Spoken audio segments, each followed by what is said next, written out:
გადმოდით თქვენ სახლი ბათუმში უკვე გელოდებათ. რუსი ბლოგერები საქართველოში უძრავ ქონებას ყიდიან და თანამოქალაქეებს ბათუმში ეპატიჟებიან. გამოცემა ბათუმელები წერს, რომ ათეულობით რუსი ბლოგერი საქართველოში უძრავ ქონებას რუსებზე ყიდის, პარალელურად კი მათ მოუწოდებს ბინადრობის უფლების მიღებაზე დროულად იზრუნონ.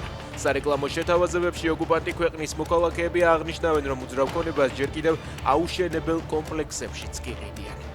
პოლონეთში 45,000 ზლოტის ქურდობის ბრალდებით საქართველოს მოქალაქე დააკავეს. გამოძიების ვერსიით ბრალდებული 69 წლის კაცს ბანკომატიდან თანხის განაგდების შემდეგ ჩუმად მიუახლოვდა, ძალის გამოყენებით ჩანთა და დოკუმენტები გასტაცა და ადგილიდან მიიმალა. 46 წლის ქართველი ერთ-ერთ ავტოსახელოსნოში დააკავეს, მას 8 წლამდე პატიმრობა ემუქრება.